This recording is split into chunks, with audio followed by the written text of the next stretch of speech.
It's refreshment time, folks. Have to return some videotapes. Are either one of these any good? I don't watch movies. Do you like scary movies, Sydney? You have a TV? No. I just like to read the TV guide. Read the TV guide. Don't need a TV. Books, records, films, these things matter. Call me shallow. It's the fucking truth. Over 1,600 titles, each for rent at just $2 the first night, and only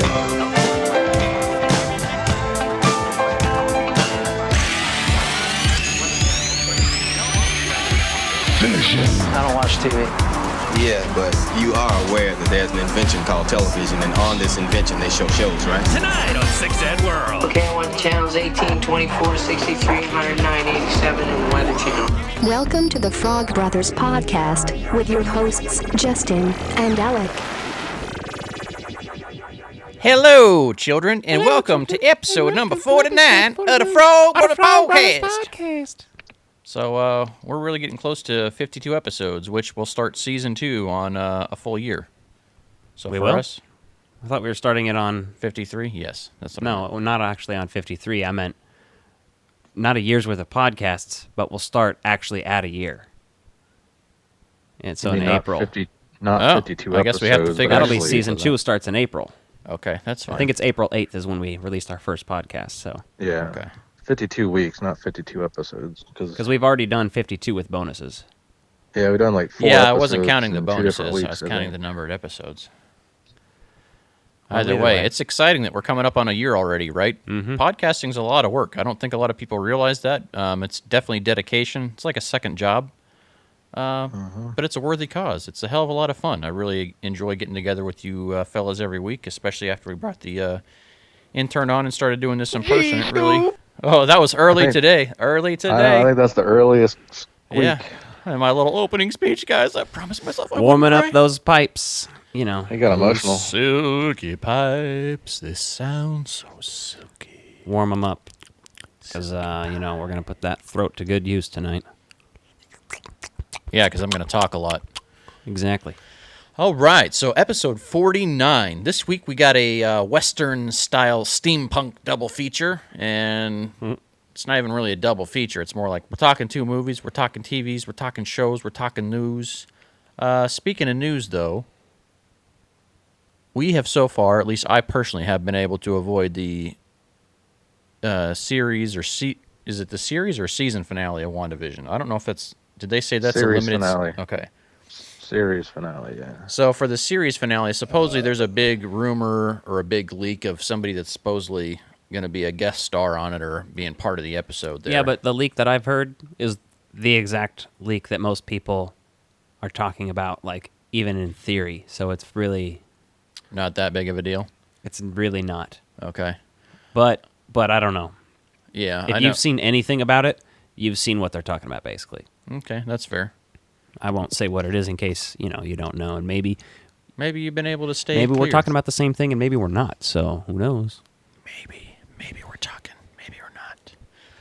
But maybe we're out in space.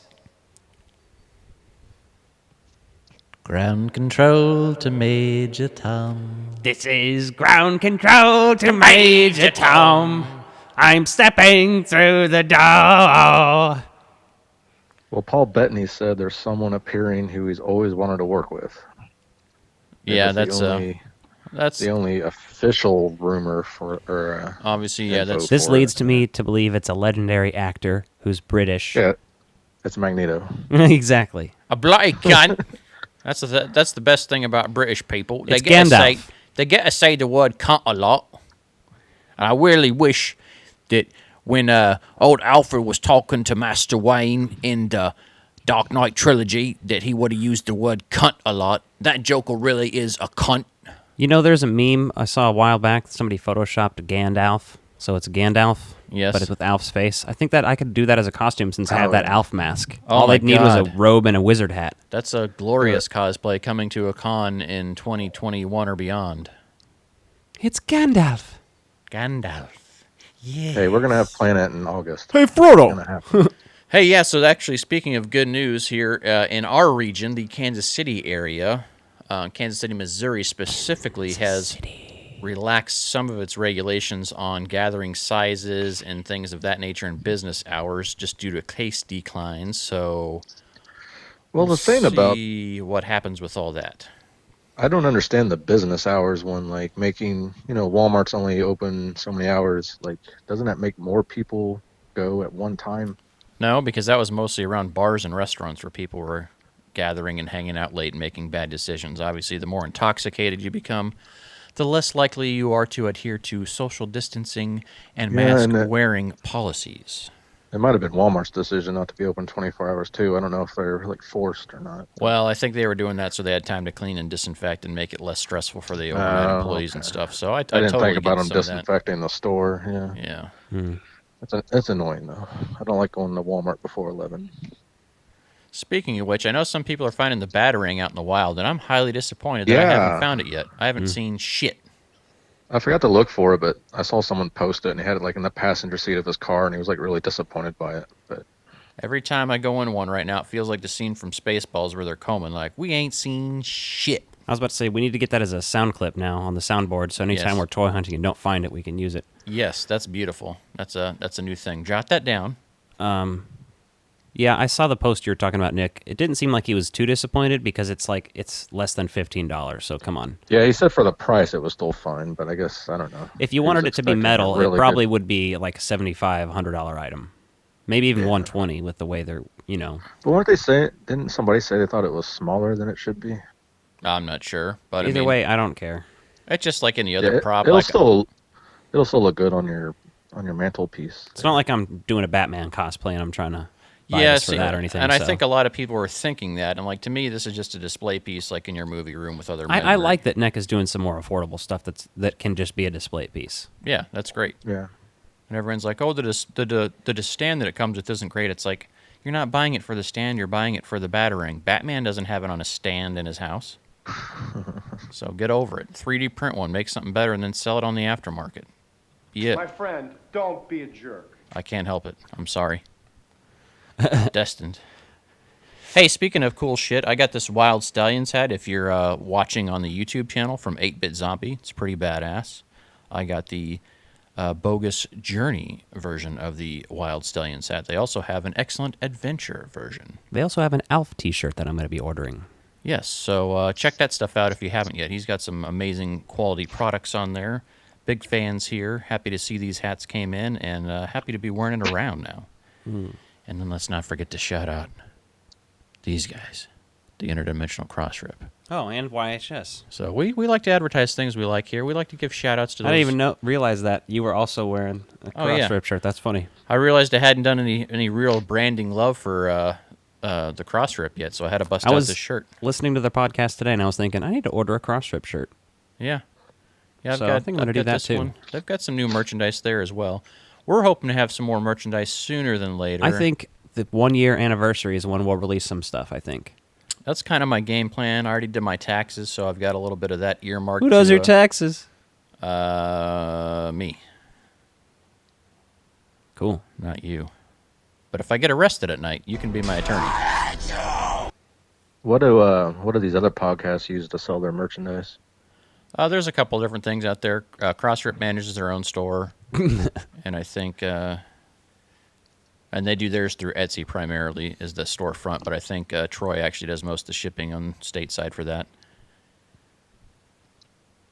And then when we sell stuff, I'll sign letters. I'll put lipstick on for everyone and kiss it and sign it. Oh, that's cool. Like a letter for everybody. Yeah. And I'll do a video of me doing it. And hopefully you drop at least one mustache hair inside the envelope for permanent safekeeping by your newfound friend. I mean, it's possible. I mean, you guys aren't going to use Teespring or whatever? There's some options out there. I haven't decided on T-shirt vendors. So actually, if you have any preference on T-shirt vendors or anything like that, let us know. I'm open to the Teespring has a lot of different items besides just shirts too, because we started using that for Midland Empire, and it's pretty good. No, I think they have beanie hats, but no, they don't have any hats. That was the only downside that I found so far, is they didn't have hats. Yeah, but if we did hats, I would do those custom embroidered somewhere else. Yeah, you can do that somewhere else. Yeah, there's plenty of options out there, but we'll have to see. So if you have any merchandise stuff you'd like to wear from our brand, let us know. Obviously, we've got a couple of versions of the Ghostbuster style logo. We've got the traditional Lost Boys movie style logo, but we're also looking for some other ideas. And I've got a few things coming up because I'm just going to break the news right here, right now. And I don't know all the details yet, but Twister turns 25 this year. We plan to celebrate in full force, and I plan on making a Frog Brothers. The game, or what the fuck? Are you, Nick? Are you? I'm kidding. Obviously, Twister, the game, is older than that. You just said is one of the most insanely idiotic things I have ever heard. Do you like Jurassic Park, Nick? Are we going to play Twister? Do you want to get your ass kicked? Son of a bitch. We're not playing Twister. Oh. We're talking about the fucking Michael Crichton masterpiece film. For someone that grew up in Tornado Alley, you sure don't know shit about storms. And actually, I might uninvite you from the trip we're planning. One day. I'll give you one day to become familiar with Twister. After that, I'm gone. Tornado in person, buddy. Whether you learn the movie or not, I'm gone. Just because you got a swirly in high school doesn't mean you saw a Twister in person. Getting your head shoved in a toilet's completely different than a real thing. All right, so in other news, what do we got news-wise? It's been actually kind of a quiet week for news, but the Mars rover did send back the first audio from Mars, so as audio people, I thought that was pretty cool. I haven't checked it out yet. Yeah. Oh, they announced the Danny from TMNT line from NECA. Looks pretty cool. That's like an exclusive to something. That's a crate figure, I think. Like, that makes me want to get the Ninja Turtle movie line from that, but I don't have any of them, and I'm in no position to do that right now, so it's going to be... I'd rather have the movie line than the cartoon line. Exactly. But it's too late. Yeah, basically. Yeah, the ship has sailed on that one. Someone commented, is that a fan? Like, did they make a figure of a fan? I'm not sure if he was serious or not. I mean, there's legit people that may not have seen that version of the movie, right? There's a whole younger generation of people that grew up with the Michael Bay produced shit, so. Yeah. Oh, that was another thing I saw. Someone posted that someone asked NECA if they're going to make a line for those. They're like, not from us, sorry. Yeah, well, they want it. They're in the business to make money, so. Yeah. Any other news, gentlemen? Well, I wouldn't call it news exactly, but it is technically news. What are you pulling off the microphone? One of your butt hairs? Oh, my butt hairs are a lot longer than that. Oh. I have, like, the Guinness World Book record. It's like, I don't know. I was going to make a joke about how it's like somebody's long hair, but I got nothing. I got nobody I can do. It's Spicoli. There you go. So are you going to say something real before that, though, before I interrupted you so conveniently? I don't remember. I'm high, so I'm kind of lost where we're at now. I was going to talk about the news, but then I got high. Oh, the news. Ghostbusters Afterlife is rated PG-13. Yeah, everyone's like so surprised, and I'm like, oh, well, the PG-13 rating didn't come until late 1984, so we're in 1984, so I think Ghostbusters already had received its rating by the time that came into play, so I didn't expect an R rating. This is a wide audience, so yeah. If you weren't expecting that, I don't know what to tell you. Yeah, that's what I mean. Did you finish your thought about Twister before I interrupted? Well, you're being a dick, so you didn't get invited to the Twister party. But Twister, the movie, turns 25 this year. We've got some cool stuff in the works. I really want to make some Frog Bros-style Twister merchandise as part of a way to celebrate that movie hitting 25 years. It's one of the greatest films ever made. I'm going to throw that out there right now. And I just got a great idea for a T-shirt. Good. We're going to need it. Let me write that down because I don't want to say it here yet because it's none of your damn business right now. It's not Nick's business. It's no one's listening's business. Alec and I will execute on this. Hey, speaking of fun random shit, Alec was working on a really fucking cool cover of a Limp Bizkit song, maybe. Oh, yeah. It's a sort of a gift, if you will. It's a parody. It's kind of like a Weird Al version. But it's fucking great. When he like banged that out and like...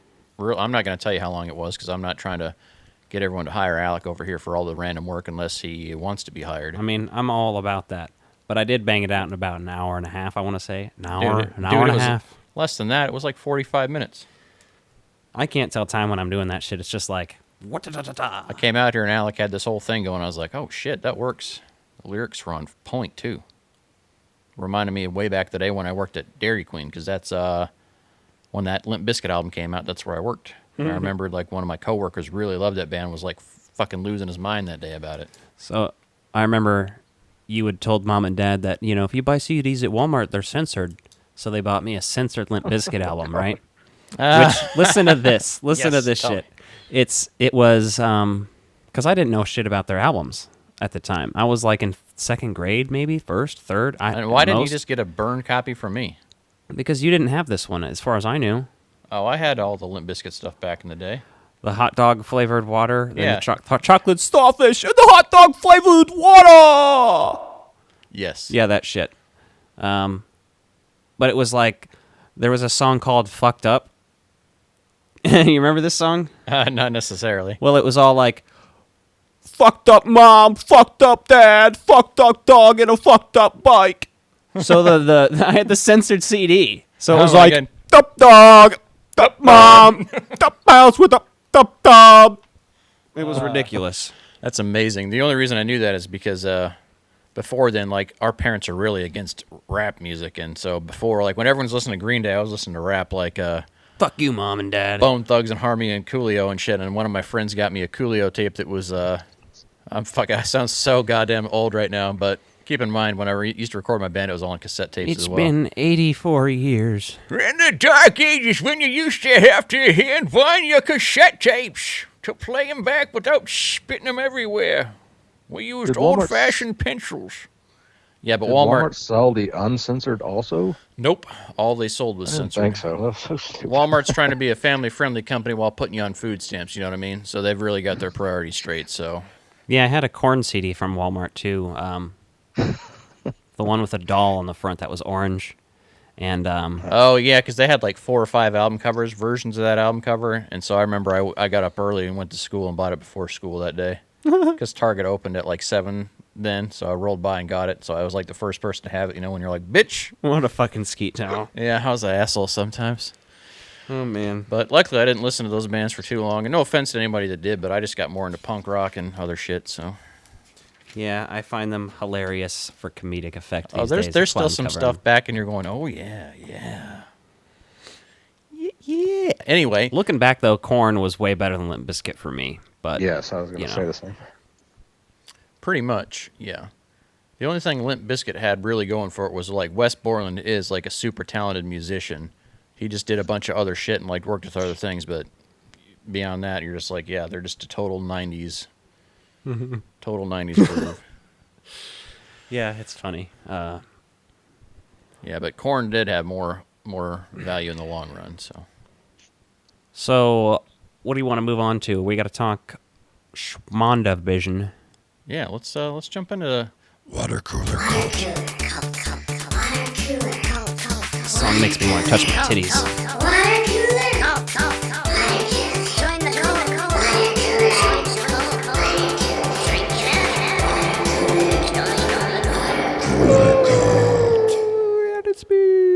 Hello. Hey, so welcome to the Water Cooler Cult. Water Cooler Cult. So, Wandavision, Episode 7. Nick, do you have the title? No. Neither do we. Neither do we. Oh, we're fans. Once you start having this type of information ready, available again, we might promote you back to producer. Until then, you're just the intern. So, this episode is pretty fucking good. Pretty exciting stuff. Yes, I agree. I'm having trouble thinking of where it starts off now, though. Oh, it was breaking the fourth wall. I knew I'd seen it before, but I couldn't remember. Yeah, because essentially you kind of get that recap, too. They show a recap right into the episode just to show you where you left off, which works. A major fourth wall break at the end. Mm-hmm. Yeah, it was interesting how Vision's wandering around the circus and then, runs into Darcy and it's kind of like wakes her up and is like... snaps her out of it, which is pretty cool, and then she realizes what's going on, and then I did like that little gag where they keep getting, like, intentionally lost as they're driving around town in that, what was that, a funnel cake truck I think they had? Because we made a joke about, like, there should be, like, hot oil splashing around the back of this truck if it's really there. Yeah. It would be very dangerous to be driving that thing like that. Very, very dangerous. Very dangerous. I definitely wouldn't recommend And then the work truck that pulls up and blocks them at the four-way stop is the company that Crystal works for. Our good friend Crystal at Midland Empire. Yeah, they make boom trucks and stuff like that. Yeah. Yeah. Like that one is clearly like probably just a local utility or a local one they use just for film production down there in the Atlanta region, because I believe this is filmed in Atlanta. It's got the little cute little Georgia Peach logo at the end of the episodes, there in the credits if you watch those sorts of things. Oh, actually. Oh, yeah, there's a mid-credits scene, too. I do have a timeout real quick. Quick timeout. Our friend Tony Ontiveros, friend of the podcast, all-around excellent person, traveled to FanFest with Alec and myself. He won a Emmy Award for his work on a TV show, Queer Eye for the Straight Guy, that was shot here in Kansas City. So shout out to Tony for his excellent work on that. Yeah, I wasn't clear if that was an award or just I wasn't sure. Yep. So he got his award there. And it's his birthday tomorrow, so happy birthday, Tony. I think it's like a general production award of some sort, and then, they honor he's part of it. Yeah, he's part of the crew, sure. but that's awesome part that of the team, yeah. So he's done that. He's so technically, that's. But we wanted to give a shout out to that, because that's anytime you know people and you start seeing their success, you just really want to celebrate those wins for people, and that's pretty awesome. So shout out to Tony there. Happy early birthday. Happy belated birthday to our friend Dan. And his most recent movie is currently in Redbox. Oh, I Am Lisa?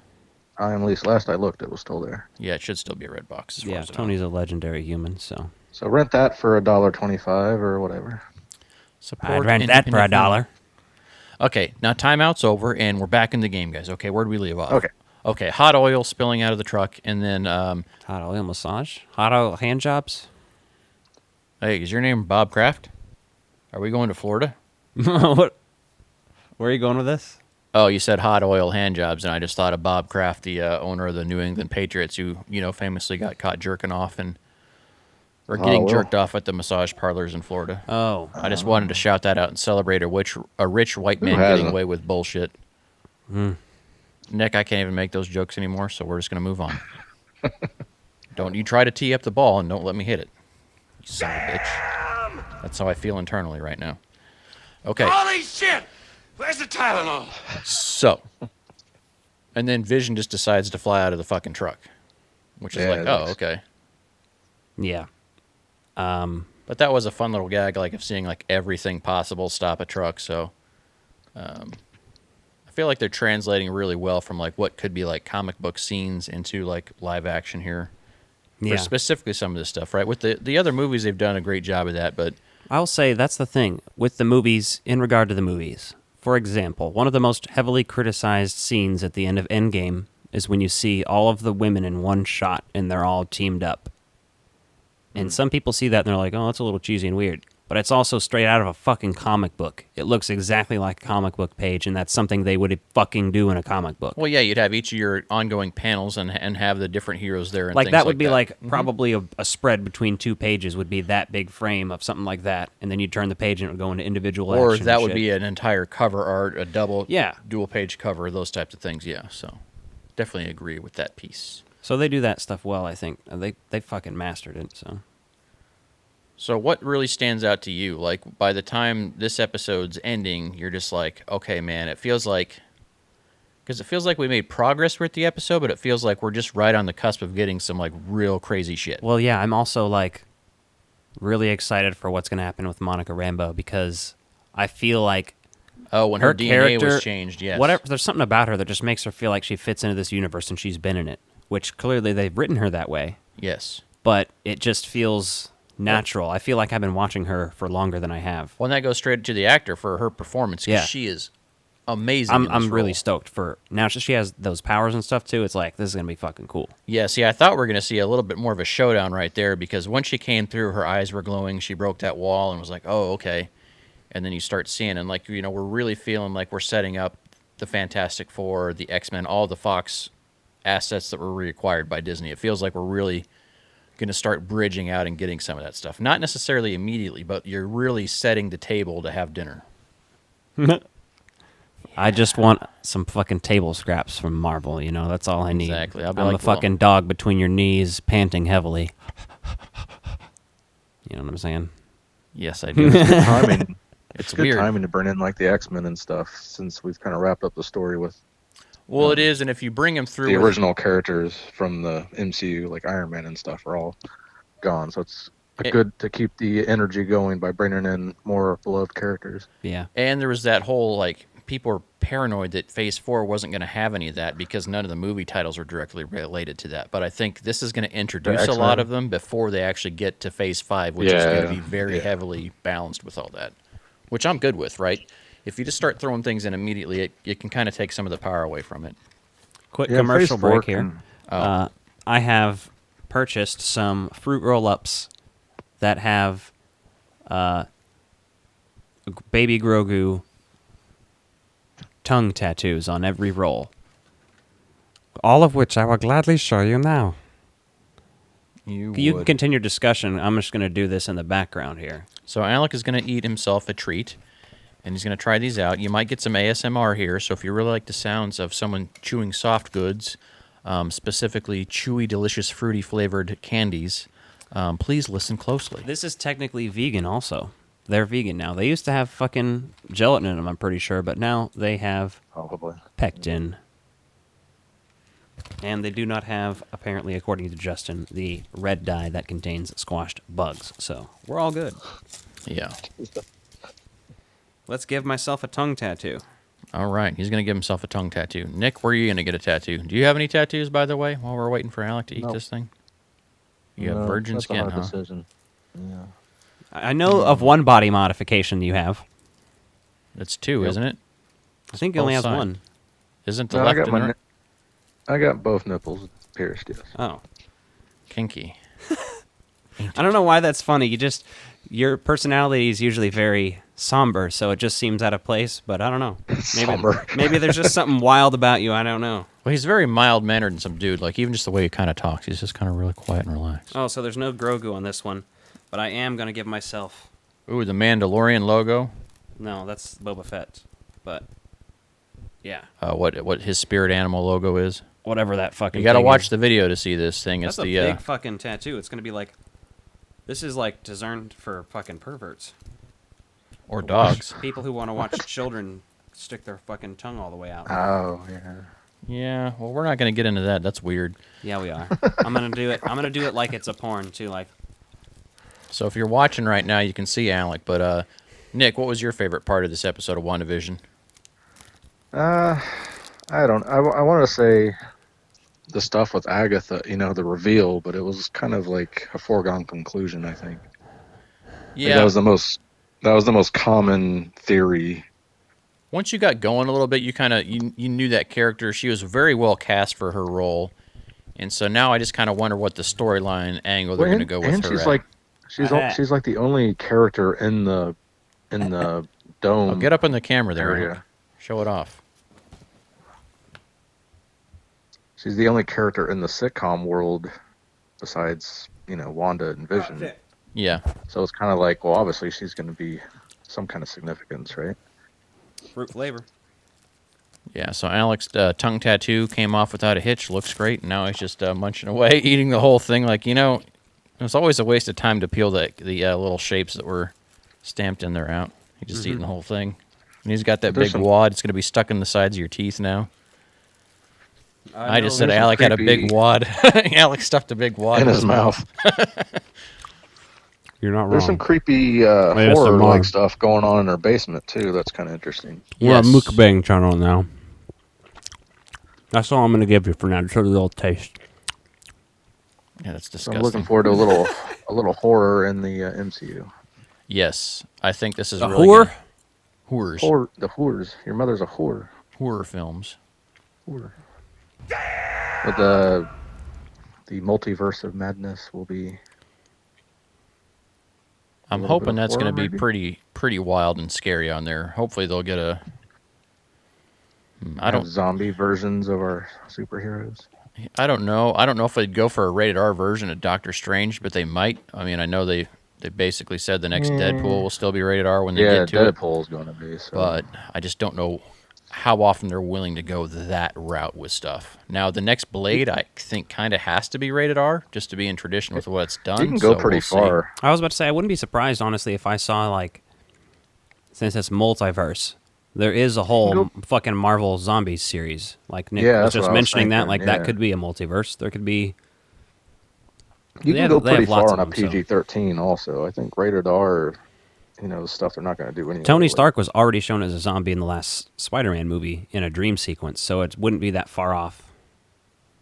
You know what I mean? Like in the Mysterio thing, and not a dream sequence, but you know what I mean, like the Mysterio illusions. Yeah, I think that makes sense. So that's WandaVision. Let us know your thoughts in the comments and hit us up on the socials. We're there to chat with you about it. Let us know what you think. Did you guys catch the mid-credit scene the first time you watched? Yeah, I'm not an idiot. Anyone that watches Disney Plus knows that they will minimize the box screen and shrink it down anytime they don't have anything further going on. So I just happen to leave it on anyway. So. Well, yeah, I like to watch the credit just because I always looking for any recognizable names or anything like that. So. But I did think that was pretty cool to see a mid-credit scene here in the show finally, right? You can't do that every episode because it doesn't work, but to carry on with tradition for the MCU, that makes sense that maybe this one and then the last episode, I imagine, we'll get a big post-credit scene. I imagine we're going to be... He's doing a Ray Romano impression of a hurricane. Sounds like Kermit Frog also. My mouth is getting a little dry and weird, yeah, but... We can talk about Miss Piggy all day if you want. What's green, slimy, and smells like... trash. Slimer the ghost. You thought I was going to say Miss Piggy's finger. No, I was going to say Kermit's penis. Oh, yeah, that too. Do you not have a beverage with you there, Justin? I have water over here in front of me in my... Your Cottonmouth there? And my Planet Comic-Con cup. I don't have Cottonmouth. I just have Dry Mouth. Well, I suppose it's time to... can we steampunk it up? We're going to talk... This movie is so bad. This movie is so bad. This movie is so bad. This movie is so bad. This movie is so bad. This movie is so bad. This movie is so bad. This movie is so bad. It's still pretty fucking awful. Wild Wild West. The year is 1999. Will Smith makes a pivotal choice in his career by choosing to star in this film over The Matrix. Some might call it career suicide. Some might call it masturbation. Some might call it the greatest thing he's never done. Either way, we watch The Wild Wild West. Wiki wiki Wild Wild West. When I walk into the Wild Wild West. So this movie is not nearly as bad as you would think when you watch it through the right lens. That's what I was thinking too. Now, I'd really never actually watched this whole thing straight through as a young person. It just had no fucking appeal to me. It looks stupid as shit. And I watched most of it when it first came out on DVD or whatever. But. Yeah, when it was like showing on HBO and stuff, I'd seen parts of it and everything like that just because we had all the cable channels growing up or whatever. Yeah, as we talked about before when we were watching it, I saw this the night I had my concussion at the drive-in. My family was going to the drive-in and they weren't going to let my concussion stop it. So, hey, let's tell that story real quick though, just so people know about your concussion, because you've had more than one, but this is the most significant one. That explains a lot. No, I mean, you give me 2 concussions, some childhood trauma, a lot of it adds up. You know what I'm saying? It explains things. Mild concussions, I assume. I don't know. Yeah, I don't know. I never saw. I had one in first grade. All right, and actually, you can blame Ghostbusters for this. You really can, because we had a playground set that literally among the kids was legendary because it was the oldest thing still in the countryside elementary playground, and it was an old like jungle gym that was steel, and it was not painted anything. It was just metal colored, and it had 2 poles you could slide down and then just monkey bars. So I jumped from on top of the monkey bars towards one of the poles to try to slide down it like a fire pole like Ghostbusters. Yeah. And whacked my head right into the fucking pole. Oh, shit. And then, when you hit the bottom? No, when I fucking jumped at the pole. Oh, yeah. Oh, okay. And then when I landed, I, couldn't fucking walk. And teacher, I don't really remember exactly what happened after that for a while. The second one was worse because anyone who tells you Anyone who has a concussion can tell you there's a period where you're like active and awake, but you don't remember it. And there's a point where it feels like you're waking up and coming to, but for everyone else, there is no difference. You were just there. And it's, I don't know, maybe 30 minutes, because the second time I had a concussion, I was in, I think, maybe third grade, and I was hanging out with another kid in the neighborhood. It had just rained earlier in the day, and we were riding our bikes. And, like, this was a small neighborhood. It was, like, maybe 4 streets. And there was a... You could basically one ride of the your... big edge... One of the biggest, like, edges was a... The edge streets was a big hill. It was, like, the biggest hill in the neighborhood, so we'd always ride our bikes down it. We go to ride our bikes down it, and I'm not wearing my helmet, which already pisses my mom off. I had left it at the thing because I'm in third grade. I was too cool to wear a fucking helmet. Are you kidding me? It's the 90s. I was like, excuse me, I'm trying to have, like, some fucking reputation here. And it's not like they had... and they didn't have good helmets. Wear a helmet? Did we wear helmets in the 80s when we were kids, Justin? You know, they started going down that whole route, because I remember when I was big into Simpsons and got my first skateboard, I got some knee pads and like a helmet and stuff for that, but I never fucking wore that shit besides the first, until I stopped falling down all the time skateboarding. Took that shit off because you look like an asshole with it on. So, yeah, I was going down this hill on my bike as fast as I could, pedaling. My foot slipped off of the pedal and into the front spokes of the front tire. Ooh. That's the last thing I remembered,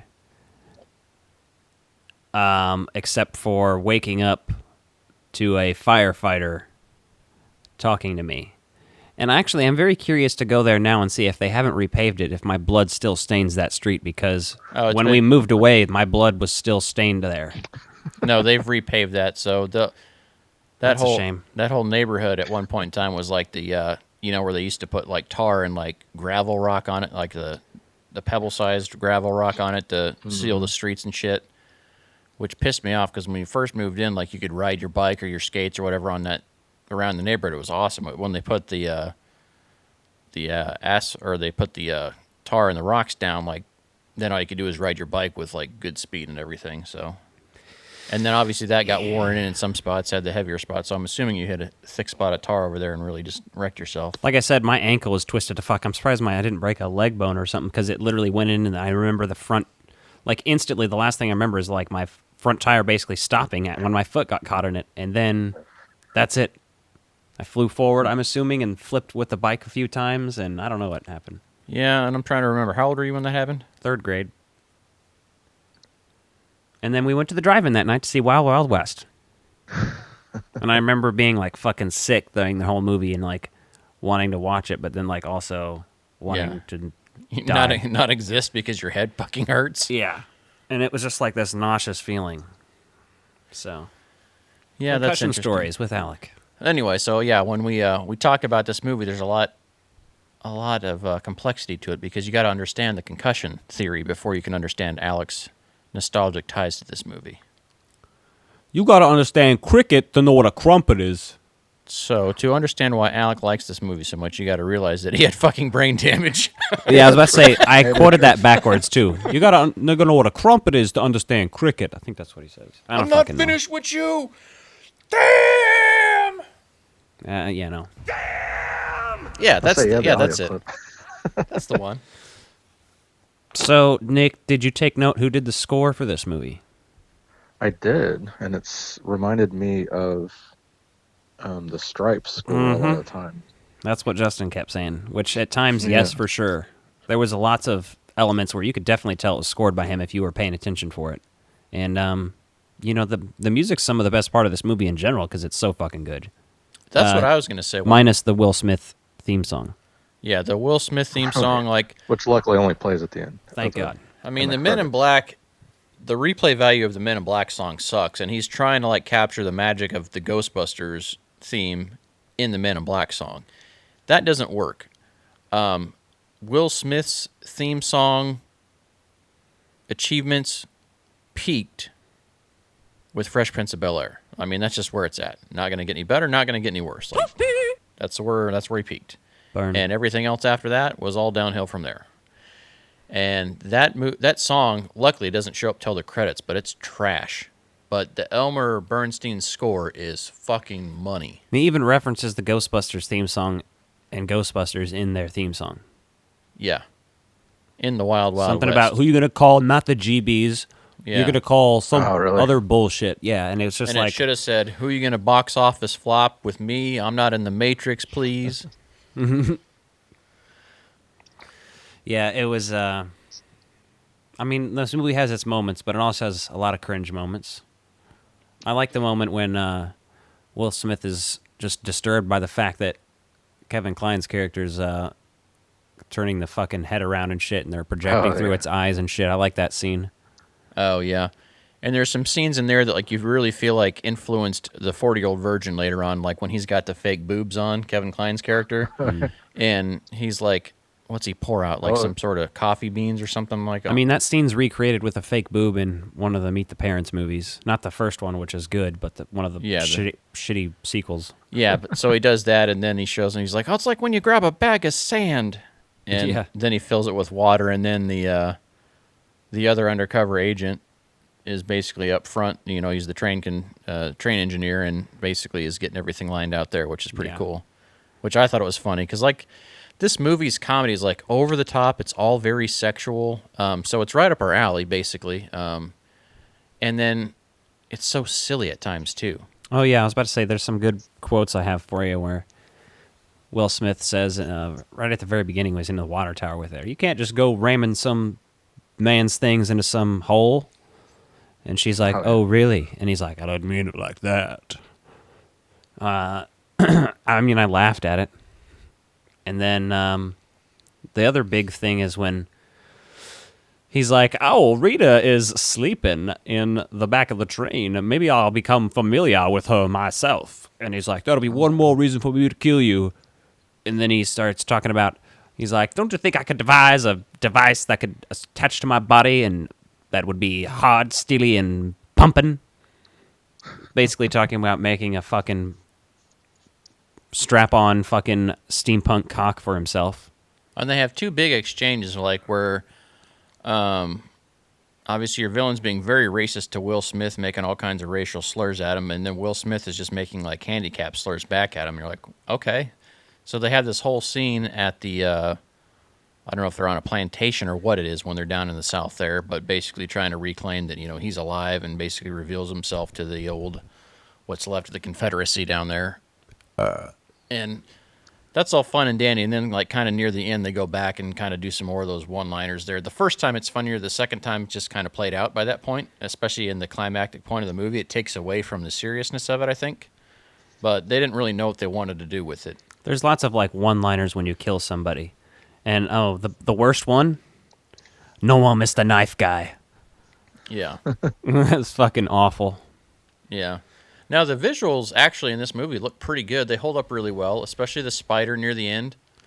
The spider is always like far enough out of frame that you don't need it's like highly detailed, so it looks pretty good. Now there's some blue screen stuff where like the edges look like shit, but overall I'm pretty impressed. You know, the train itself, the high-tech train. I like the spider, cool. But are we going to talk about the history of the spider? Oh yes, you have to educate, please. Because as Kevin Smith will tell you, the producer of this movie, who I forgot his name, but he's helped Kevin Smith produce movies too in the 90s. The Superman movie. The producer wanted to put it in the Superman movie originally. He told Kevin Smith to write a giant spider into the ending of his movie, and then eventually kept telling people this, and eventually apparently got somebody to do it. And this is probably the best use of it out of all those types of movies you could have done it in. The giant mechanical steampunk spider. Yeah, it works out pretty well, right? Because they don't get too crazy with the steampunk in this like you think you're going to, but the high-tech train is in some of the gadgets, but it's not like everybody the entire movie, so I think it works well because it's not like so saturated where it's annoying. It's just kind of gaggy, kind of silly. Yeah, I think they know that it's campy. It reminds me of like Batman and Robin and that kind of shit. It's the same era. And some of the the other piece I really enjoyed was the opening credits. Like it very had the TV show vibes, like the opening for that, like an old vintage style show. I think that works really well with it. And you can't look at this it's almost like the Dragnet movie in certain ways, right? Where it's really parroting what the show was. And so when you look at it that way, you can't say, oh, this is like a straight, faithful adaptation of the show. It's really kind of satire, tongue-in-cheek about what it was. Have you watched the original show? No. I haven't either. but I imagine it's something like Batman 66. Yeah, it's kind of campy. From but how this movie is. But like Dragnet was the same way, but the Dragnet movie was like way over the top, and they really just went. Tell you who did that right was the Brady Bunch movies. Those are hilarious. Yes, they are. They're way better than the fucking show was, just because they knew how silly it was. So self-aware. So that's my thoughts on. I really like. What else do you like on this one? I like 1800s Tony Stark as the villain. It's pretty cool. I feel like he stole his look from Lieutenant Dan, like the kind of the long, crazy hair, the facial hair, the mustache, the goatee. Now, obviously, Lieutenant Dan's hair was not as well manicured. Lieutenant Dan, ice cream. And he also didn't have legs. Yeah, he had no legs. No legs at all. You got no legs. You got new legs. So make out on the space shuttle.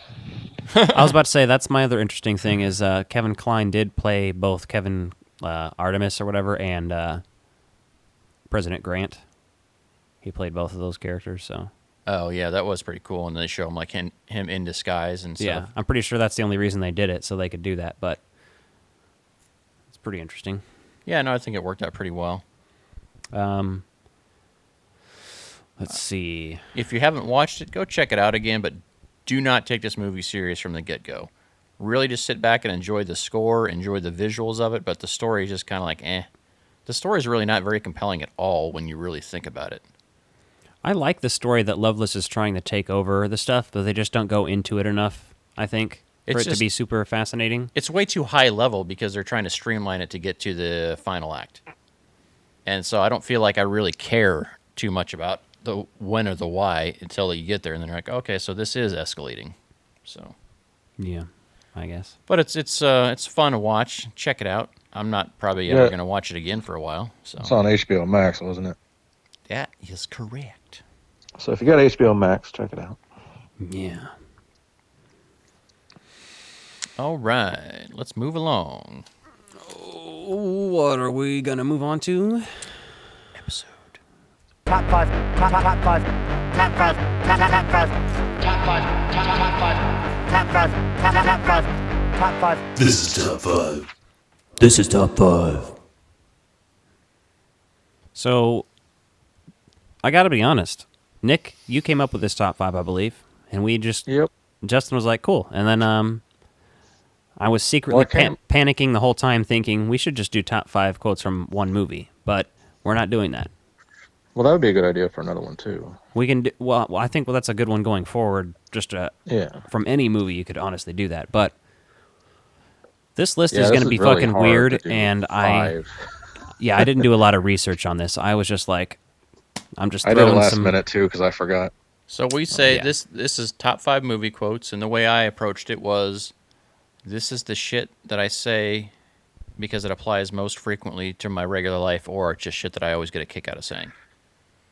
Yeah, and that's what I was trying to, and I'm like when I'm on the spot, when I put myself on the spot like that, I'm like, I can't think of them. But, yeah, and that takes the fun away from it. So, but this should still be an entertaining list. So, Nick, since you chose this one, let's hear your number 5. Oh shit, I closed it out. I know one of them was. No, it's got to be in order. You can't just be one of them. You got to do these top 5s in order, Nick. You're failing here. You're an intern. I know, but you want to be a producer. You got to learn how to do this. I'm talking on the phone, and I closed out the thing I had it written on, and close out your Pornhub. You can always go back later. I was gonna open it for the next one, huh? And thanks for the dead air. Okay, Alec, you can go to number 5. What's your number 5? That's why I said I was gonna open it. Number 5, Alec. What's your number 5? I guess I'm going to fucking go first. It is maggots. You're eating maggots. How are they? From Lost Boys. That's a good one. It's the whole interchange there, really. You know, he obviously first says something like, how are those maggots, Michael? You hear that and you immediately think of that entire scene, that whole exchange of going back and forth. Yeah, I get that. I like that. Okay. They're worms. What do you mean they're worms? They're noodles. They're only noodles, Michael. They look good too. Those are good noodles. You know, it makes me want to eat Chinese food every time I watch it. Mm-hmm. What do you got? Well, we'll wait on Nick since he's still slow. But my number 5 is no, I have mine open now. Negative Ghost Rider. The pattern is full. I say that a lot just at work and shit, just because it's easy for people to understand. It's very high level from Top Gun. Thanks, Dad. You're welcome, son. Nick? I put dropping off or picking up from Janine in Ghostbusters. Okay, that's fair. Which a lot of people don't know is probably one of my favorite lines from all of Ghostbusters, because it's so the way she says it and the implication of it, like she's just expecting these assholes to get arrested anytime. Mm-hmm. Yeah. All right. What's your number 4, Alec? My number 4 is Sabrina, don't just stare at it, eat it. Oh, God. From American Psycho. Yes, when he's talking about performing... Yeah. What is it? Analingus? What do you call that? He says, Christine, I want you to get on your knees so Sabrina can see your asshole. Yeah, that's right. Yeah, okay. So, yeah, I mean, that's a classic one. It's really... I know that movie all too well, and the book, so that's like one of those quotes. It just makes me laugh because he's such a weird, fucked up character, and it's just a goofy line. Yeah, it's a funny one to say because it really shocks people. Yeah. My number 4 is some moron brought a cougar to a party and it went berserk. That's from Ghostbusters. And that wasn't always one of my favorites from that movie. But since cougar and MILF have, really changed in the pop culture zeitgeist and the vernacular we use it for, like that line has a whole new fucking meaning now. So anytime I hear some moron brought a cougar to a party and it went berserk, I always think like there's some woman in her 40s or 50s like just fucking getting naked, like doing shots and fucking acting like a crazy person in there. And when it turns out it's a terror dog. What party was that? Exactly. So that's what I always think of when I hear that line now. Nick, number 4. Fuck you, asshole from Terminator. It's just like he's like got a selection fuck of different you, things asshole. to respond to this guy. And he just scrolls down and chooses that one. I think it's a hilarious way. Yeah, I agree. I love that. That's a good one. He's like, fuck you, asshole, with no emotion. Mm-hmm. Yeah, and there's times where you want to talk to people like that in real life, and you're just like, okay. That is me, like how my brain processes responses to assholes sometimes. It's like, do I say, fuck you, asshole? It's a great GIF, whatever, on Facebook, too. Oh, yeah. Supposedly the inventor of it wants you to say it like the peanut butter. GIF? Yeah. All right, anyway. I don't give a fuck about the inventor. Neither do I. What a trash Choose the person. inventors, choose GIF. Choose the inventors, choose a name that makes sense. So are we my number 3? Yes, sir. I'll call it Jive. My number 3 is... You hear me, hillbilly boy? I'm gonna get medieval on your ass. Ah, Pulp Fiction. Yeah. Ving Rhames as Marcellus Wallace. That line is so fucking legendary, and people used to quote the shit out of it back in the 90s. I'm gonna get medieval on your ass. It like became a thing. So. Well, getting revenge after being sexually assaulted by a couple of freaks, yeah, you'd probably really be fucking pushed to your limit there. So he had already shot him in the dick. Yet again, another Tarantino dick shot. So yeah, he loves those. Mm-hmm. Well, there's I mean, so my next one is number 3. It's "This is good stuff" from Back to the Future. It's a classic there when he's writing down the notes. This is good stuff. I'm writing this down. Yeah. It just always reminds me of, like, when you tell somebody a good idea and, like, you see that they're really, like, fucking channeling that energy. Yeah, they're learning from you. They're learning. I like that one. So, Nick, 3. There's only 2 things I hate in this world. Those who are intolerant of other people's cultures and the Dutch. Ah, Austin Powers Goldmember. A man of culture, I see. Which I think I said it right. Yeah, I believe that's pretty much the quote. I'm really not too fond of the third one, but... Like, that's the best quote from that movie, because that's such a fucking hilarious quote. I agree. Like, the bait and switch. It's a great selection. And the Dutch. The way he says it. Nice. Like a baby's arm. It's Michael baby's Caine. arm holding an apple. Michael Caine in the Austin Powers movie. All right, number 2, Alec. Number 2 is... Okay, I guess you guys aren't ready for that. But your kids are going to love it.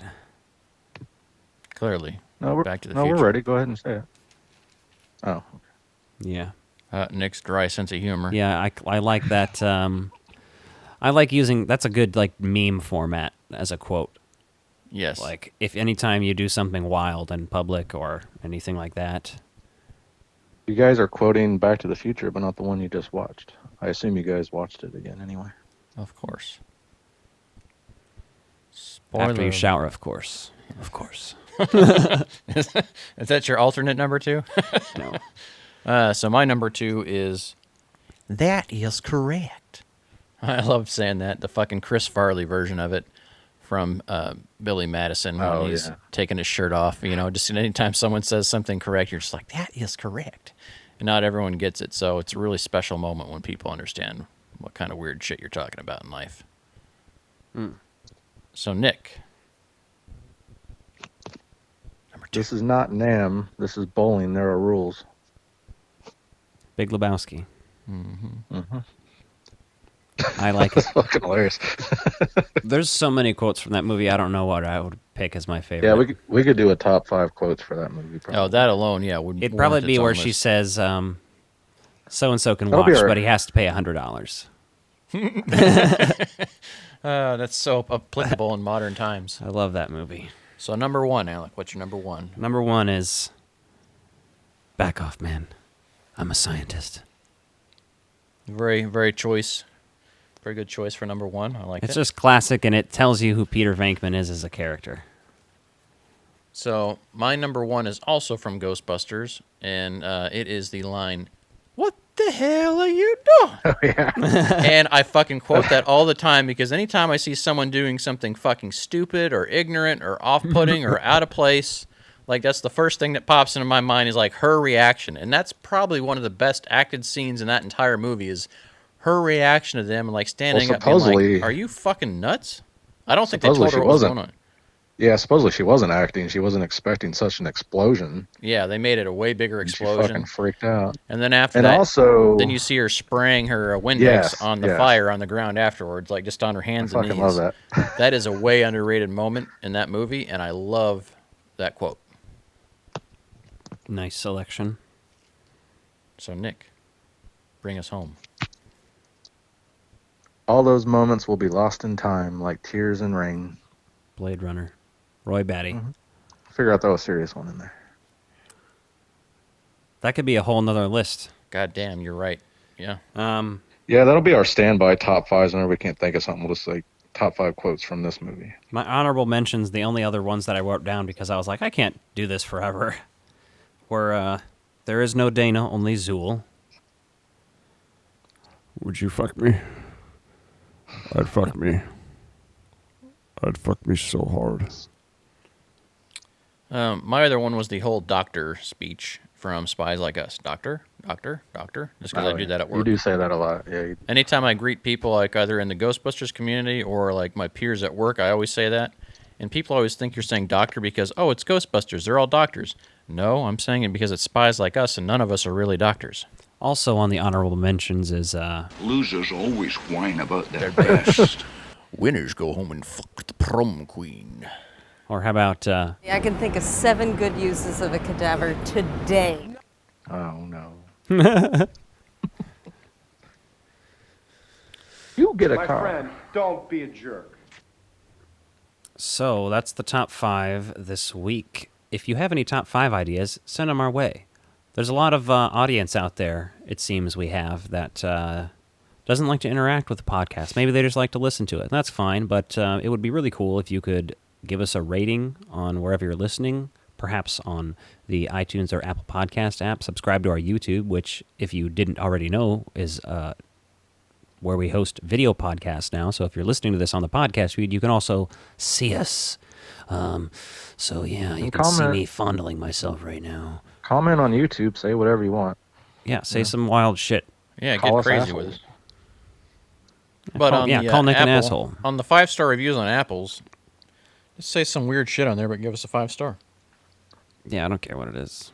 We'd appreciate it. I mean, you can make up a story about how Alec is like the little engine that could, you know, and tell us a whole story about that in your review. Or here's the thought. If you come up with the top 5 that we use, we'll include you in that top 5. Ooh, you want to be part of the show? You want to be part of the show? Come up with a good top 5? We'll bring you on board for that. We have the technology. We will consider it. They can call in. Are you talking about having them call in too, or? Oh, we can. It doesn't have to be when we're doing this. We can work around that. We can mix it in. We're audio engineers. Would you like for me to take your pants off instead? Who says I'm wearing pants? You can't see what I'm wearing. That would have been a this good table. call. I'm not wearing underwear. It's rubbing against the zipper. That's dangerous. That's zipper danger. Danger zone. Let's see here. What are we moving on to?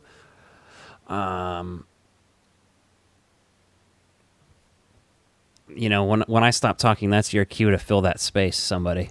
You know what I just watched?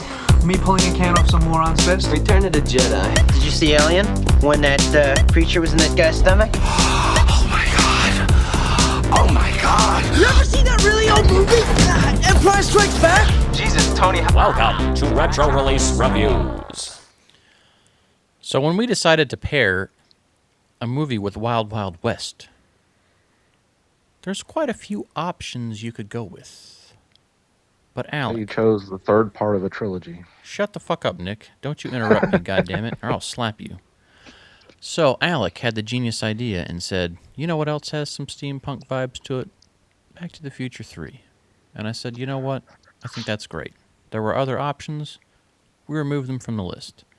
And Back to the Future 3 doesn't get the love on its own that it should, because as a standalone movie, it holds up pretty well. There's some good stuff in there. And just like anything else, every time I watch this movie or Ghostbusters or something like that, I always notice new things. So, Back to the Future 3. Alec, what are your thoughts on this one? My immediate thought is to go directly to Nick and attack him, although I will refrain. For what? Giving a shit about watching Back to the Future 3. Clearly, you haven't watched these enough to where you can just jump in and watch any number of them at any point without watching all three. Like, well, you guys suggested it last night, and I was like, well, if I'd had time, I would have just watched all three of them. And been But fine. we're not going to talk about all three of them. But if you watch all three I know, of them, but you I don't would have wanted to appreciate watch number all three three. on its own. We're talking about number three on its own merit, and you need to have that mindset. Otherwise, you're not properly prepared. Well, I kind of been wanting to rewatch them anyway, so that would have been my excuse. Shit-eating son of a bitch! Bastard! Douchebag! Twat! So, oh, I remember. Here's the first thing I said when we turned this movie on. Because it opens up, right, with the ending of Back to the Future 2 when Marty arrives back in 1955 after his original leaving. Mm-hmm. So he shows up and is like, no, I'm back. I'm back from the future. And Doc goes, great Scott, and passes out and falls over. And then Marty's like, he goes down to check on him. And this is where my fucked up brain took over and said, if I had directed this, Marty would have then pulled up Doc's pants to see how big of a cock he had. I'm not. That's fucking legit. Alec literally looked at me and said that, and then just fucking laughed at himself. You laughed your ass off too. It was pretty funny, just because you have an obsession with superhero and pop culture genitalia. I just find it funny. I think it'd be hilarious to see like somebody parody that, just like a little clip of Doc passing out, and then Marty just being like, "I wonder what." That's where I see the Family Guy vibes in your like ingrained in your brain from all your years of loving that show. Is like that just seems like something that they would do as a gag. I don't know what podcast you're on, but that's pretty much all we do is talk about penises and wieners and buttholes. This is not a highbrow podcast. No. I mean, we talk some serious stuff, but most of the time we're just a couple idiots. It's not like we're the, wittiest people on the planet here with, haha, this is this joke, and this is this joke, and look how intelligent we are. Our humor's pretty toilet. Half the joke is just looking at us in pictures of us, so. While you touch yourself. I know you do it, you sick fuck. Talking to you. Yes, you. Me? Yes, you. So anyway, this movie also has a lot in common with Ghostbusters 2. Yes, there's some amazing vibes there that really kind of touch that timeline there. But one thing I wanted to talk about before we get into that is just how well Alan Silvestri does the score to this movie. Because he keeps all the classic stuff, but just changing the instrumentation enough to make this sound totally Western where it needs to. Yet at the beginning of the movie and at the end of the movie where it's bookmarked with the present time or the other past times, right, where you're not in the Old West, the score cannot be understated for this movie enough. Another example of the score making the movie work so well. It's so awesome. Yes, it's glorious. I also noted another thing while I watched this was that although the models and like toys that come out of Back to the Future, the one they put out the least is the altered DeLorean from Back to the Future 3, which I would like to see. Even one with like the 50s style tires on there is interesting. Yeah, and I would say that's the one piece that's really missing from most of those toys is that they don't have the ability to go from the white wall 50s tires to the train track. Yeah. You know, the train tires, the track tires, or the track wheels, I should say. And I think that would be a really amazing toy or a model or whatever that would be that has the option to change those out. Because I think that really sells the... Playmobil could easily do that. Oh, for sure. So... They almost killed Michael J. Fox when they were making this, when they shot the rope scene where he's hanging. That's pretty fucked up. Yep. Yeah, he lost consciousness, right? Yeah. Yep, and then shortly after that, the thing that they did in continuity, I don't know if it was continuity or after that, because I imagine they shut down production after almost killing somebody. Production? Yeah. Jesus. I don't know, man. That's 3, man. That's going to keep That's like happening. 4 or 5, man. Yeah, we're way above that, yeah. I feel like Michael Jordan with my voice cracks, man. The score just gets so fucking high, you can't even fucking compete. Stop it. So Get some help. No. That's what that Michael Jordan meme is, you know? Yeah. Stop it. Get some help. No, so that whole scene coming in there with Marty going through at the drive-in is pretty amazing. And Alec and I were talking about how there's some really amazing drive-ins in movies, and we were debating, was this a real one or is this one just staged for it? Clearly they dressed it up, but it looked like it could have been a real abandoned drive-in, but it's hard to tell. My thoughts were is that there's 2 possibilities for it. It was either an abandoned drive-in that wasn't in operation, that they then just redid the set for and painted everything up and, you know, made it look like it was current because of how specific it was. It was Indian themed, and all of that relates how that scene transitioned. And Spielberg's not the kind of guy that would get on set and be like, oh, we should have this turn into Indians and then write that scene in. No, this is all written and planned. And I don't mean that Spielberg wrote it, but, you know. Yeah, he's a producer, so. I just mean that kind of material is not done that way, so. Did you just fart, Nick? Yeah, what was that? A burp or something? Not a burp, but you know when you're drinking some pop and it kind of you get that in your throat gurgle? Yeah. That's funny. Yeah. We heard it. Yeah, we could That hear it. picked up pretty good. It did. Yeah. So it was either that or the only other option is it was just completely constructed for the movie. And so there's some really amazing stuff in here as far as the level of detail and continuity stuff that they focused on, right? There's lots of movies with continuity errors. But one of the things that makes this trilogy work so well is the amount of care they put into it. And Alec and I were talking about this when we watched it, was that when we go back to 1955 and we're back in Doc's place after Doc has passed out and wakes up again and like freaks out again, they go in the garage and they start thinking about how they're gonna, figure everything out.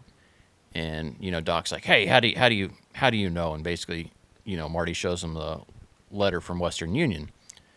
And then you see that in the garage they still have the model, or they obviously reconstructed it because the amount of time lapsed between when one was shot and produced versus number 2. Today, Junior. Yeah, I know. I feel like the struggle bus is real, but no, all the models and stuff in there is cool. And then obviously they got the car that sets on fires in the trash, and like Marty's just like kind of like looking around and seeing what's in the garage there, pulls it out, looks at it, throws it back in, and tosses it down. Like, that shows you that they're really paying attention to that movie. So You're either stumbling over your words or you're speaking so fast you sound like you're on coke. Yeah, I don't know. I'm sorry. I'm sorry either way. I want to mail a letter to myself for like 50 years in the future. That's fucking presumptuous. And see if it shows up. Or see if you still exist then. Yeah. All right, 25 years. You better do 10. 2 years. Well, that struck a nerve. Will any of us be here? I don't know. I can't predict the future. Are we all going to freeze to death by then? No. Hey, it's going to be 63 degrees tomorrow after it was negative 20 degrees a few days ago. Do you have anything to add to this conversation about Back to the Future 3? Or are you so bored you're talking about the weather? I mean, I know I was stumbling to get through to the point here, okay? Finish him. But goddamn, you made me sound like a goddamn genius. I'm like a fucking Pulitzer Prize winner now. Well, we went from talking about the future and if we're still going to be alive, and then I was like, are we going to freeze to death by then because the climate change, and then... So when they go to dig the DeLorean out of the old mine that Doc hides it in, that's pretty awesome. There's some serious Ghostbusters 2 vibes because they've got all the 80s like mining gear that they've got gathered on, and some of it could be the same stuff. As soon as it shows like the visual of Marty and Doc like from the front and showing mining space behind them, I really just want to edit that and have Ray come up and go, "Guys!" Yes, it's a perfect edit because it would just work so well there. And then so the graveyard, too, just outside of that mine, I believe is the same graveyard you see in Back to the Future, too, but don't quote me on that because I'm sure it is, only because they shot these movies back to back, so. Yeah. So they probably still just were like, yeah, we're going to use a graveyard scene for that, so we'll just kind of, I'm sure they did some minor redecorating for it, but. And then you've got the whole Great Outdoors vibe when the big bear chases Marty away from him, and so like the whole time I'm just thinking John Candy saying, "Big bear, chase! Big bear, chase me! Big bear, chase you!" Boom! Fucking door gets knocked him down. Beautiful, beautiful. Our podcast is just a play becoming like... All we do is compare movies to other movies and try to relate it all back because it makes us feel comfortable and happy and safe. Pretty much. And that's life. We just want to feel happy and safe. Yeah, we having fun or what? Yeah, we having fun or what? Yeah, see. So I also forgot one of my honorable mentions for best movie quotes is also on our soundboard, which was Oh my god. Oh my god. Yes, that is truly epic. I quote that shit all the time like him. So Alec and I had a nice discussion about we did the only part of this movie that doesn't work. I'll be damned. And Alec was really high, so sometimes he doesn't remember our discussions. But I usually do, and my voice cracked again. So if you're counting, that's like 30. But Lorraine, or the previous version of Lorraine, the McFlys, that doesn't make any sense to have her in there. I feel like they really... The name's McFly. Maggie McFly. They really wasted her role in there, and I don't know if they felt it was... And it didn't have to be wasted. Like, the way they could have fixed that would have just not to have had Marty be his own ancestor. Yeah. Like, to me, that's a little too obvious to have the, but to have the mom and stuff because, yeah, no one looks identical, but you see, like, some, family similarities and strong genetic traits that carry down. But I just felt like that detracts. Would look like her because she wasn't a McFly. She married into the McFlys. Exactly. Yeah. Yeah, but that's why it doesn't make sense that she looks the same. Yeah. But it also doesn't make the sense that he looks the same either because the genetics would be different enough at that point in any way. But it's bullshit. I don't like it. I mean, they could have had her be... We're just talking about, like, from a perspective of, in this movie, you have a lot of Michael J. Fox when you didn't need Michael J. Fox to be there, and you could have given all of that screen time to her. Yes. Or you could have even had her be another character, right? Since she's from a different family, you could have had her show up anywhere else in town and be somebody like... She could have been in the brothel, or she could have been just at the bar, bartender, barkeep, and had a better role in that movie. Marty, your great-great-grandmother was a whore. We're not going to shame sex workers here, you jackass. So you can go put your fingers in an electrical outlet and let me know how it feels. Well, you said Lorraine's ancestor wasn't a brothel. No shaming, no shaming. Just because someone has the job doesn't mean you're allowed to shame it. So you be nice. You go timeout jail. I didn't say I said that. I said a character in the movie. Don't defend yourself. You're shaming. You know how badly I can beat you, right? Exactly. So I think other than that, the movie works so well in so many ways. Like Mad Dog Tannen works, the sheriff works, all those things. Like having those characters come back, right? It's believable. I enjoy that. And then I love seeing the clock tower be built because you see the clock itself, and like so you really have this whole thing set up around this downtown area of Hill Valley, and it works pretty fucking excellent. What's your name, dude?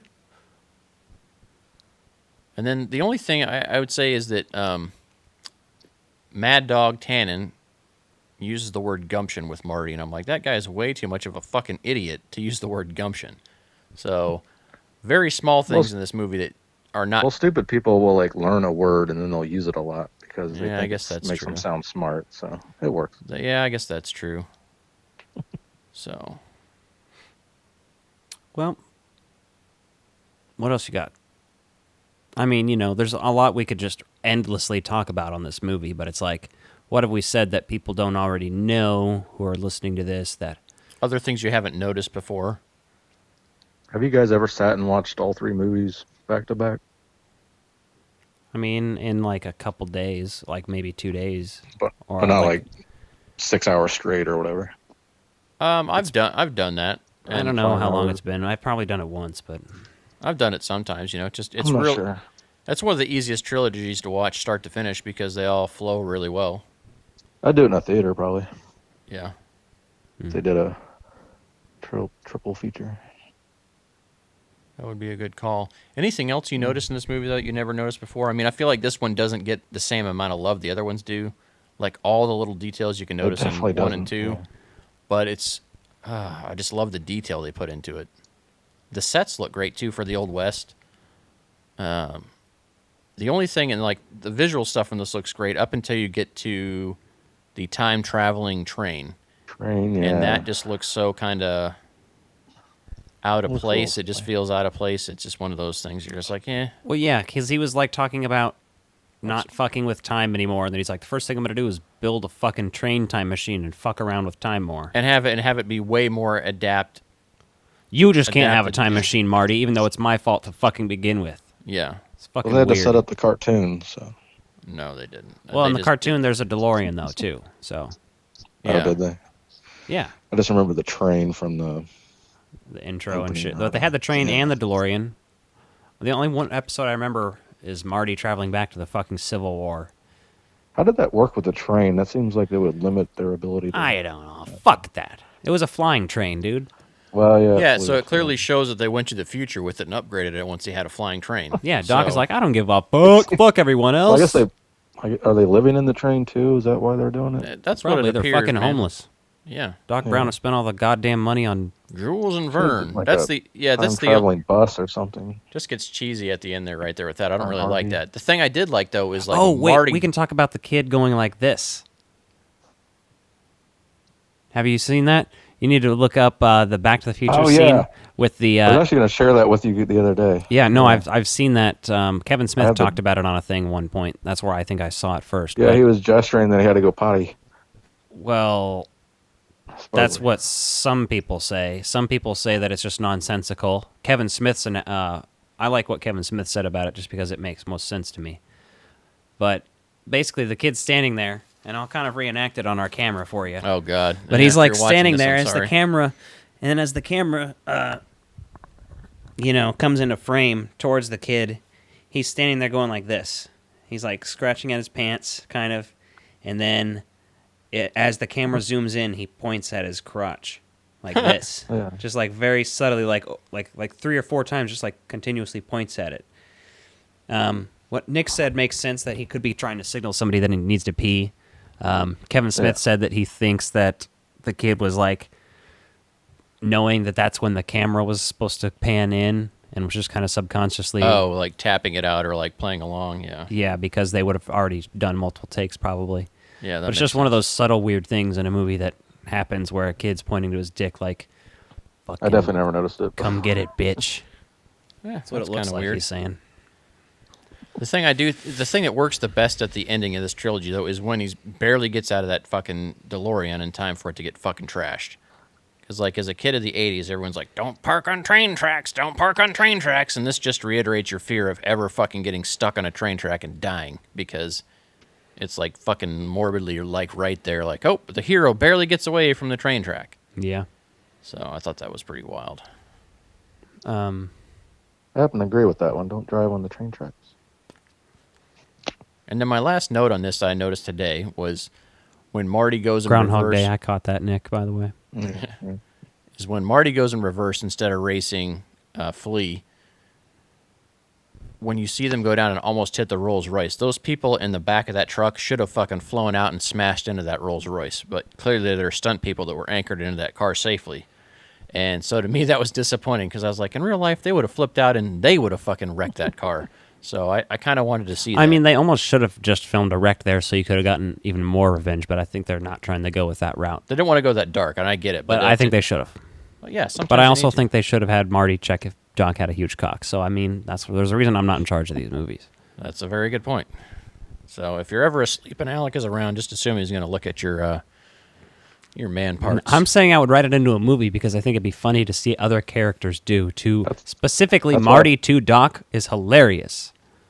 That's why I wrapped myself up in your sleeping bag there. I got nice Didn't and stop zipped me. up like a burrito. Yeah, if you think Alec doesn't have so many photos of you. Oh, sure you would have. I would have known you unzipped it. You're I'm a wearing light sweatpants. sleeper. What are you talking about? I was not wearing sweatpants. That's not what the photo. That's not what the photo showed. I wasn't wearing any pants in that. I'll just say it. sleeping It's bag, first of all. about the size of a Bic lighter. You mean the Bic lighter that you light the grill with? Yeah. It's like a Twizzler. Yeah, it's long and thin.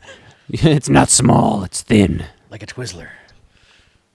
Deuce Bigelow, Mel Gigolo, anybody? Some awful fucking garbage of a movie there that God, should be it's aborted terrible. and fucking cease to exist. Ugh. If you're still listening, I applaud you because we get over the fucking top sometimes. We have one more segment though. Yeah, we got to get to it. We now return to the real Ghostbusters. Diane, 11:30 a.m., February 24th. Entering the town of Twin Peaks. Pretty good. Bill Murray's the funniest man on the planet. Episode by episode. Squeezing myself. So, quick public service announcement. If you're following along on Hulu, when we went to watch Extreme Ghostbusters tonight, there is a 7-day expiration warning. Damn! So if you haven't been watching, Shit-eating son of a bitch! if you haven't been watching, Bastard! Douchebag! Twat! I love how it keeps going. So if you're trying to catch all this show, I was wondering about that. And now that's on YouTube. here! All right, that's enough. I'll let you talk now. I'm just pissed off. yes, it's unexpected. I'm disappointed, but with Ghostbusters official YouTube channel starting to show real Ghostbusters I think and we give you a Extreme, 7-day notice. it could have been longer, but Yeah. it didn't say 14 days last time. So the fact of the And I matter forgot to is, watch. we're only on episode 24 of 40 here. So Alec and I are debating whether or not we're going to binge the rest of this show and talk just in generalities about the rest of Extreme Ghostbusters, because if they just do these once a week, it could take them less time than it took us to cover all these episodes because they did it sequentially and we didn't. But that's the thing. We could wait like 24 Wait till weeks, YouTube- and then they're Yeah, caught wait up with till us. YouTube catches up. Yes. That's not a bad idea because then we can. Because then we could cover like Freaks and Geeks or something in the meantime. That's like a short series. But that would... Unless you guys just want to wrap be it up. assuming I they're mean, going to put them all on there. If they don't put them all on there, I'm going to fucking wreck their YouTube page somehow. You're not going to do a fucking thing. You bet your fucking You're going to ass I talk will. a big fucking game, but why you're going I to know a do big is- friend that will Wipe out their YouTube page because I am God and they will no longer exist because fuck them. You, my friend, are an ignorant piece of dog shit. They're going to put all the episodes up, believe me. There's no reason to Yeah, believe but they do we won't. want to wait 25 weeks or what are we Or at? do we want to waste the year's worth of programming we did on this already in one episode and just fucking jizz it off? Well, no, I'm not even... I mean, we could just watch them and record a segment and just pop it in everywhere we need to. That's true, but that would be a lot of work also. It's all going to be work no matter what you do. But I'm just hoping this means that we're going to get a box set and we can keep going at our own rate. Well, I'm going to make my own box set off the YouTubes. You bet your ass on that. Well, there goes Captain Pirate Alec over here and just telling you his plans. So if Yeah, you I'm see gonna- anything for sale on eBay... I'm not saying me, but there's Theoretically, definitely if you somebody that's did going that- to rip them and then put them into their Ghostbusters collection. so that anytime the Ghostbusters licenses decide to fuck around and not have Extreme Ghostbusters anywhere, that person will have it. So one way or the other, we're gonna cover all the episodes eventually, or yes. Oh yeah, we're just deciding on the game plan. But that public service announcement was drawn out way longer than I thought it would. Everyone's all talking crazy and doing weird stuff. I was wondering about that since they're putting it on YouTube. I was like, are they going to still show it on Hulu? Didn't you just say that to me like 2 seconds ago when I said that, Nick, when you were talking over me? I don't know if I finished my thought or not. Thanks, I appreciate that. So everyone heard Nick twice. I'm not sure if I finished my sentence. Alec is over here with his eyes closed, just dozing off because he's angry. Angry about what? Oh yeah, I'm angry about this. I forgot. I'm just dozing off because I'm high and. Okay, so you better hurry up and finish the show. Episode 24, Grundel-Esque. One of the best episodes of this fucking show, man. It's pretty scary vibes, especially for a child viewer, right? You know, this really had teenage vibes overall, but if you're a kid, like, this is one of the creepier ones. Yes. Because the way the Grundel is scary. They open up, and it's... with a plant jizzing, and then a man emerges. Yeah, which is kind of funny. Because, of course, you have the classic variation of the Ghostbusters quote that you always famously say, somebody blows their load and you want to keep it. Later on, when Roland is scooping some of the ghost jizz up. Yeah. That's not actually a quote in the show, but again, if I had directed it, it would have been. Exactly, yeah. I mean, sometimes you got to throw a throwback reference. The Grundel is fucking awesome. I love the voice effects, the vocal performance. The character design is kind of weird, but I like it. It's like the trench coat and shit makes it creepy. The hat gives it like this vibe that there's something more sinister than just like wanting it. It feels like the Grundel is really fucking doing some nasty shit to these people. Yeah, it's scarier than just a traditional design because it's got it's very personable in the way the dialogue's delivered. It's more thoughtful than a lot of the ghosts and stuff they encounter. So it's really character-driven for that ghost. And then you've obviously got the throwback to the real Ghostbusters episode, which they even mention. And Egon's like, no, we caught the Grundel 10 years ago. And they're like, oh, okay. But then they do a good job throwing back in and adding Kylie into this. And like you hear that she was tortured by the Grundel as a kid, you know, and one of her friends, I think his name was Jack, was picked up by him. And then, you know, there's the whole debate of whether or not... You ain't got no future, Jack. You know, whether all of them, you know... Because Egon says, well, everyone that was a victim of the Grundel, like, returned to their normal self afterwards, which they still never explained when they caught the Grundel again in this one. Yeah, they're always a little loose with some of this stuff, but I think it's just because they're like, fuck it, these are for kids. It's a 22-minute episode. You got to get through what you got to get through, right? Just like the endings are always kind of hurried. Yeah, especially in Extreme Ghostbusters, I've noticed. The endings are always like... As soon as they're ready to finish, like, they're done. Like, sometimes literally, like, they'll close the trap and be like, fucking end credits. But this one at least has like 10 seconds before all of a sudden the end credits are rolling. You're like, oh, okay.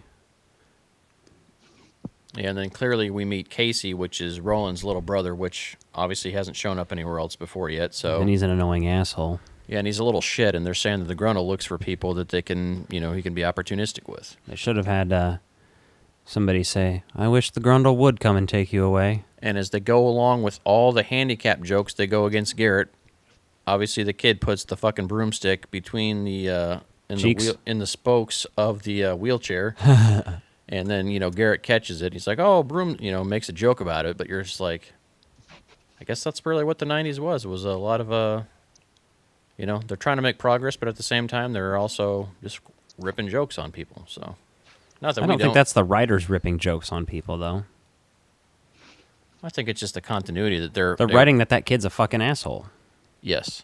Yeah, I know, but they won an award for their portrayal of Garrett from I know somebody, because Garrett is a badass. Well, Garrett is badass, but I'm just talking about all the jokes the other characters make about him being in a wheelchair. So, yeah, Eduardo made a joke in this one too when he ran past him. Yeah, and then he got a cramp though, so they at least balanced it out there. Garrett said something about 4-wheel drive. I wish I had 4-wheel drive. You only have 2 wheels, asshole. Well, there's like 4 wheels, I guess, technically, you know. But hey. Yeah, you need to understand these things. Interesting, though. Pretty well done. Was it? the episode. Now, this episode does have a few sequences where Kylie, the animation of Kylie, looks like fucking trash.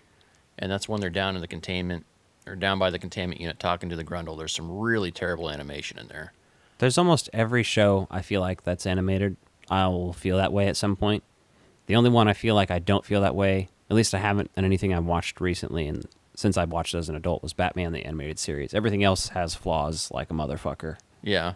And this one I hadn't noticed too much. It's been pretty consistent, and it's not that the animation is complete crap, it's that the outside border lines, like other characters, were like so heavy compared to what they normally are. You're just like, okay. It was distracting for me from what was actually going on. I do like the plot of Kylie interacting with the Grundle and shit in this, and how they, summon him in the fucking basement or whatever. Yeah, and the things that really worked, because to me that felt like a throwback to the way Egon was scared of the boogeyman in the original Real Ghostbusters series, right? It's like her childhood fear. Yeah. So I think that really worked to kind of carry that parallel there and really show that it's a sequel series. So I love it when they do those things that really work out like that. And then seeing two of the Grundles going, and then you see Casey get the Grundle face, and I think it's Garrett picks the kid up, Casey up, and then like sees his face is looking like the Grundle, and like just tosses him to roll, and he's like, "Here, have this thing," or something, and you're like, "Damn." Yeah, I would do the same. Fucking that thing. Yeah, I don't need that shit. That'd be terrifying, right? And then Kylie goes up into the room at some point of she's interacting with. I can't remember exactly what happened. She ends up with the Grundle in the room of Casey, I think. Casey's room.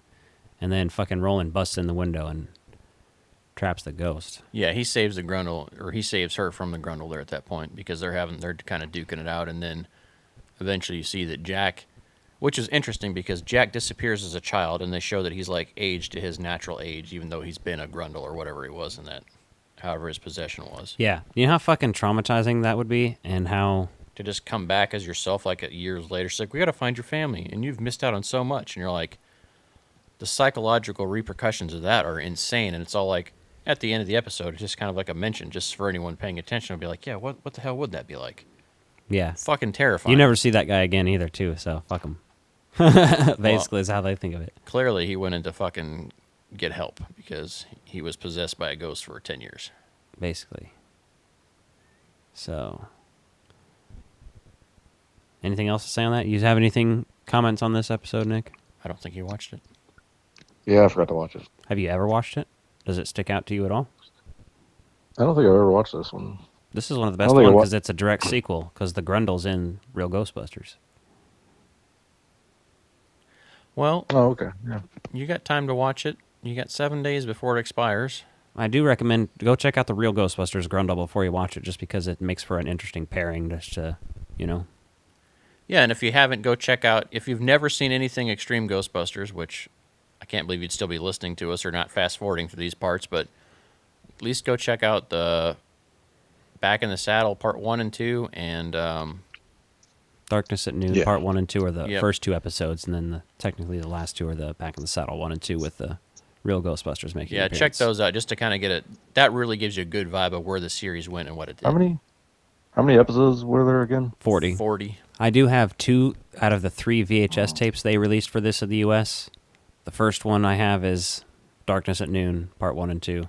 And the other VHS is Back in the Saddle 1 and 2. So I do happen to have those too. But there are like a few other episodes that they didn't put on tape. And I'm like, man, Grundle would have been a perfect one, Grundel-Esque. I think the other tape has, I don't even know what it has on it. I won't even try to speculate. But it's just some random ones. Hopefully, though, with the new movie getting released and everything else, I'm really thinking it's the right time to put out this series on home video release. Yeah, I need it. Yeah, but it would have been smart to release them on YouTube if they're going to do that. Well, people still buy them, but that's how you generate an appetite for it. Or if you can't, then you're still generating revenue from ads. They could at least do a one-off release, like that's just. And even Blu-ray with all of the cartoon episodes. Yeah, and even if they make it a special release, as long as they have like a pre-order where it's all of Real Ghostbusters and Extreme on Blu-ray. Yeah, and they could even just do the digital sale of it, just so you can say you own your copy of it and watch it whenever you want, right? They have that for Real Ghostbusters right now, but they still haven't done that with Extreme, so. Yeah, because there's still a market for the animated series or the real Ghostbusters, but people don't want to, pay like $400 for the Time Life set. Exactly. Well, you can. I mean, So Walmart had that other release without having it be the really. Yeah, well, I don't think they ever released all the episodes with that set, did they? They had almost all of them on there, I think. So. Yeah. Yeah, I have the first 4 of those, and I think there's only 5. In case you're wondering, this is the box set we're talking about on DVD. That's the Time Life one. 5. Yeah, this is the Time Life one. Now I have the cheap. I have the poor person version, which is not steel books inside here. It's plastic, but I do have the first steel book because I saw it at a store for sale for $5 at one point. So I have the first steel book from that set, and then I also have, like I said, the 4 that they re-released recently that you can find at Walmart right now. Back in the, they had a couple of those steels at that place at the mall at Overland Park. Oh, interesting. Nice. I don't remember if anyone bought it that day or not. Well, anyway, I would just imagine we're going to hopefully get a little bit more love for some of these programs again, just with the new movie coming out. Anything you can to build the brand, I think you're going to do that again because you're going to have a whole other generation exposed to this. Yeah. There goes Alec burping again. So we're going to get... we have some interesting guests we're going to be doing. We're going to start doing some Godzilla reviews on the YouTube. Do some other interesting stuff coming up. Some more props and mod videos. Any new toys we get, we'll be reviewing that. So make sure to check out the YouTube. And we will see you next week. Or will we? Well, I don't know if we'll see you, but they'll see us probably. Alec is looking for the outro music. He can't find it. He's so high. That's because you just stopped talking. And you're like saying goodbye, and I'm like, I haven't even started the outro music. You need to stop talking halfway through it, and you never do. You always either underdo it or way overdo it. So then I panic, and I'm like, well, now I can't. I'm gonna have to do some editing, and like, this is what I need to do is just get it lined up, and then be like, oh, hey, so we keep talking, it's like the end of a podcast. Oh, look, the music kicked in. It's pretty cool. Oh. Hey, anybody, go check out our online things and my penis and my OnlyFans. Yeah, Alex OnlyFans, mycircumcisedlife.com/AlexButtholesGaping. Yeah. No, but rate us. Comment on our stuff. Interact with us some more. If you haven't, go to our Facebook page. I think it's almost the time where we need to start like a group or something. I don't necessarily want to, but we're either going to have to start directing people to have some group therapy or make our own fucking group. This is true. These are my dinner guests, the Frog Brothers. Frog Brothers. Frog Brothers. These are my dinner guests, Frog Brothers. Frog Brothers. Frog Brothers. These are my dinner guests, the Frog Brothers. Frog Brothers. Frog Brothers. These are my dinner guests, Frog Brothers.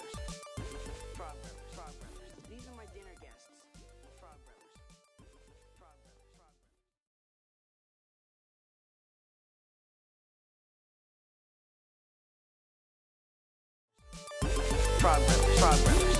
These are my dinner guests.